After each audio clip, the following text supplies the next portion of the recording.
Hello and greetings. Welcome to episode 6, I believe. Anyway, it'll be numbered. I believe this is 6. This is 6. Of Haunted Indiana, Ghost and Strange Phenomenon of the Hoosier State by James A. Willis. Now, if you're new to this video and you're curious as to what my channel is about, head on over, check it out. Feel free to subscribe if you like what you see, because all my subscribers are awesome.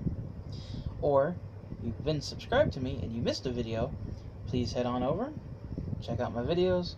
It's all there waiting for you. Now let's get started with tonight's tale, Creepiness on Cline Avenue. It is said that sometimes in the 1930s, a woman wearing a long white dress was driving down Cline Avenue in Gary, famous Gary, Indiana, where Michael Jackson was born.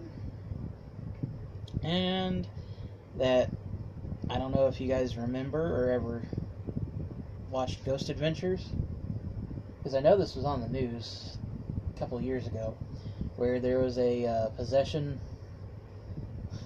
and haunted house in Gary, Indiana, and Zach Bagans from Ghost Adventures bought the house.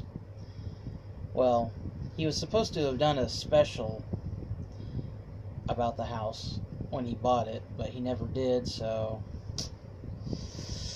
yeah. And now he's selling it.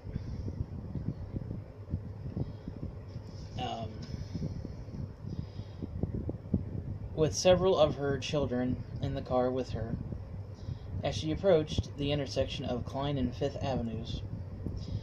She was involved in an accident that took the lives of the children. Shortly after the funerals, the woman returned to the scene of the accident and took to walking up and down Cline Avenue, apparently mourning the loss of her children. Eventually, the woman went mad and finally committed suicide.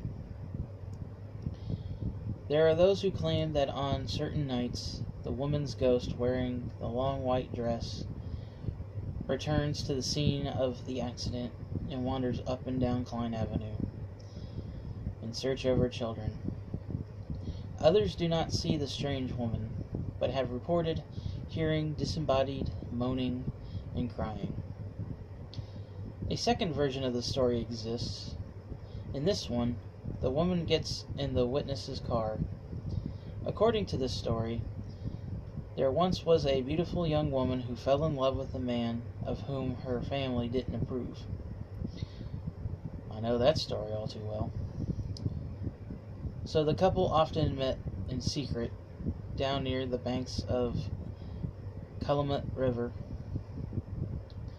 The couple eventually decided they could no longer be apart and made secret plans to marry at the nearby Catholic church, even going so far as to get the local priest to agree to preside over the clandestine ceremony. On the day of the wedding, the bride quietly got into her gown and made her way to the church, where she waited for her man. He never showed up. Distraught, the woman, still in her wedding dress, hailed a cab and made her way back home. As the cab traveled along the Calumet River, the woman was so overcome with emotion that she jumped from the moving vehicle and threw herself into the river. Her body was recovered the next day. The woman's final resting place is unknown because at the time, Catholic churches did not allow those who had taken their own lives to be buried in the cemeteries.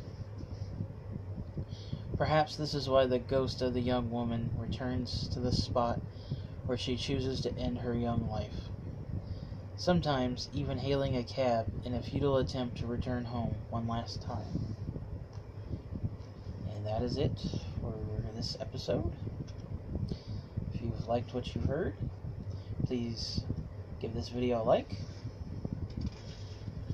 If you have any questions, comments, or concerns, please feel free to leave them down below in the comment section.